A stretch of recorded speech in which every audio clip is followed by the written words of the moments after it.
வணக்கம். நான் சாமுண்டி மலாய்க்கா பேசுறேன்.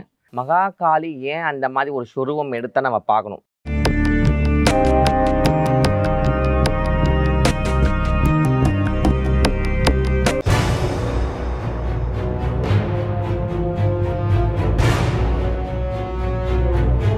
இதோட சக்தி அது பயங்கரமா இருக்கும்.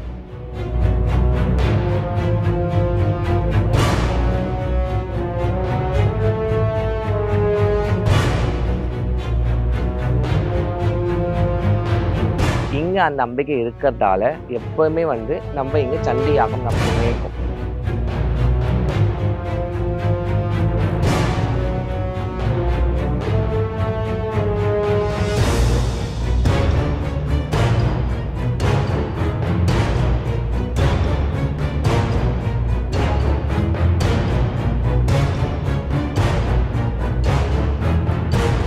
முன்னூற்றி 65 நாளுமே சண்டி யாகம் நடக்கிற ஒரே கோயில் கொல்லூர் மூகாம்பிகை தான்.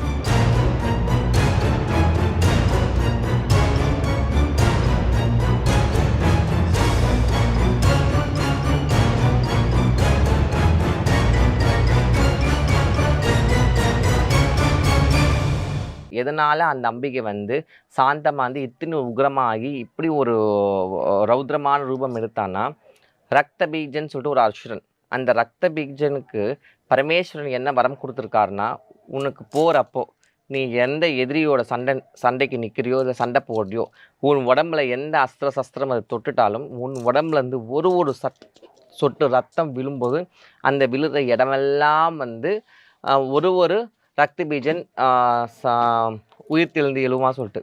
அப்படி இருக்கும் பொழுது ஒரு ரத்த பீஜன் அழிக்கிறதுக்கே தேவர் மூராலும் முடியல, எப்படி ரத்த பீஜன் அழிக்க போகிறாங்க சொல்லிட்டு யாருக்கும் ஒன்றும் புரியல. அப்போ அம்பிகை சண்டை போட்டுன்னு இருக்கிறான். சண்டை போடும்போது அவனோட உடம்புலேருந்து தெரிக்கிற ஒரு ரத்த துளிகள் ஒரு அஸ்வின் உருவாரான். அப்போ என்ன ஆகுது, சண்டை போடும்போது அதே மாதிரி அவனோட உடம்புலேருந்து ஒரு ரத்த துளிருந்து ரத்த பீஜன் உருவாயிடுறான். அப்போ யாருக்கும் ஒன்றும் புரியல. அப்போ எல்லாருமே ஆதிபராசக்தியை, மகா துர்கியை, மகா சண்டியை, மகிஷாசுமதியன் தான் அப்போ நினைக்கிறா. அப்போ அம்பாள் போரிடும் பொழுது இதே மாதிரி தன்னோட சக்தியால் தன்னோட மகா சக்தியே உருவாகி மகா உருவம் எடுக்கிறா, மகா மாயாரா, மகா காளியாவரா. அவள் தான் பத்ரகாளி. அப்போ அந்த காளியானவ அந்த அசுரனை சம்காரம் பண்ணும் பொழுது அவனோட எல்லா ரத்தத்தையுமே தன்னோட நாக்கால் 14 புவனங்களையும் பிடிச்சி அம்மா அப்படியே முழுங்கிடுறா. அத்தனை அசுரர்களும் முழுங்கிடுறா. முழுங்கின பிறகு அம்பாளுக்கு அந்த கோவ ரூபம், அந்த உக்ரம் தனியவே இல்லை. திருப்பி அந்த போர் நிலையிலே நிற்கிறா. அப்போ யாருக்கும் ஒன்றுமே புரியல. அப்போ அம்மாவை சாந்தப்படுத்துறது யார்? பரமேஸ்வரனால் மட்டும்தான் அம்பிகை சாந்த முடியும். அப்போது எல்லாரும் போய்ட்டு சிவன் கிட்ட சொல்கிறாங்க, அப்பா இந்த மாதிரி அம்மா ரொம்ப உக்ர ரூபத்தில் இருக்கிறா, நீங்கள் தான் போய் அம்மா சாந்தப்படுத்த சொல்லிட்டு. அப்போ பரமேஸ்வரன் எதிர்நோக்கி வரும்போது அம்மாவோட அந்த விஸ்வரூபத்தை பார்க்குறாரு. இந்த நிலையில் நம்ம போயிட்டு பார்வதி போய் சமாதானப்படுத்த முடியாது சொல்லிட்டு அவருக்கு தெரியுது. அதனால் அம்பிகை வரும்பொழுது அந்த நடுவில் அந்த பாதத்தில் அவர் படுத்துட்டார். அப்போது மேலே கால் வச்சோன்னா, அதாவது பரமேஸ்வரன் மார்பகத்தில் அம்பிகை கால் வச்சோன்னே யாரோ கீழே படுத்துருக்காங்க சொல்லிட்டு பார்க்கும்பொழுது தன்னோட கணவன் சொல்லிட்டு அவர் தன்னிலை அப்போ தான் தெரியுது. அப்பா நம்ம லோகமாதா வச்சே நம்ம இந்த போருக்காக தான் இந்த ரூபம் எடுத்த சொல்லிட்டு. அப்போ பரமேஸ்வரன் சொல்கிறார், இனி இந்த ரூபம் வேண்டாம், நீ சாந்தமாக சொல்லிட்டு. அப்போ அம்மா சொல்கிறது, அம்மா என்ன சொல்கிறா, நான் எப்பவுமே சாந்தமாக தான் இருக்கிறேன், ஆனால் ஒரு தடவையும் ஒரு பிரச்சனைக்கு நீங்கள் தான் வரம் கொடுத்துட்றீங்க, ஒரு வாட்டியும் நானே தான் அசுரர்களை சம்காரம் பண்ணி நிற்கிறேன்னு சொல்லிட்டு. அப்பா ஒரு வரம் தர என்னென்னு, நீ இந்த ரூபத்தில் இருக்கும்போது நானே உன் பாதத்தில் இருக்கிறேன், இனி இந்த 14 புவனத்துக்குமே நீயே காவலா நெல்லு. ஏவல், பில்லி, சூனியம், பேய், பிசாசு, மாயம், மந்திரப்பொடி எந்த மாதிரி துஷ்ட சக்திகளுமே உன்னை நாடி வரவங்களுக்கும் இந்த தேவர் மூலமும் பாதுகாப்பாக நெல்லு சொல்லிட்டு அப்பா வரம் தராரு. அந்த நிலையில் இருக்கிறவ தான் மகாகாளி, மகாச்சண்டி, சர்வேஸ்வரி. ஸோ பத்ரகாளியை யாரெல்லாம் வழிபடக்கூடாதுன்னா, அப்படி ஒரு சாஸ்திரமே கிடையாது. எல்லாருமே வழிபடுற தேவியாவை. என்ன ஒன்று, யார் வழிபட்டாலும் கோவிலில் போய் வழிபடணும், வீட்டில் வச்சு வழிபடக்கூடாது.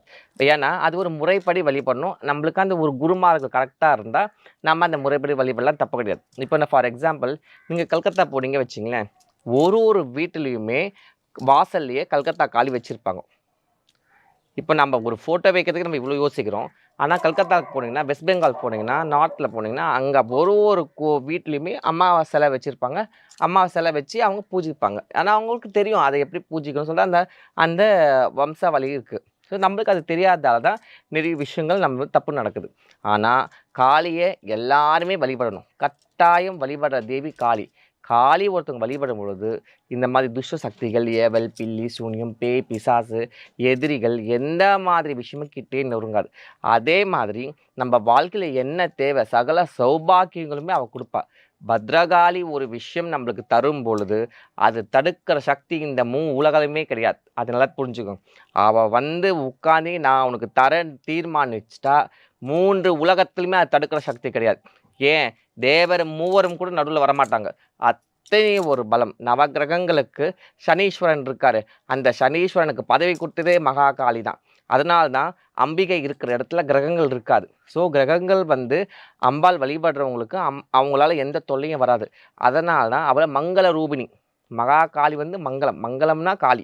மங்களம்னா என்ன அர்த்தம்? சகல சௌபாக்கியம், சந்தோஷம், உனக்கு தேவையானது அப்படியே அம்மா கொடுத்துருவா.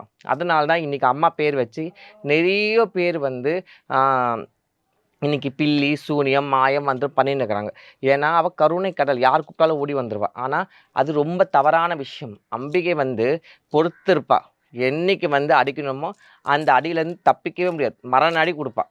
அதனால தேவிக்கிட்ட இருக்கும்போது தர்மத்தின் வழி நடக்கணும். அதர்மத்தை அழித்து தர்மத்தை நிலைநாட்ட வந்த அம்பிகை.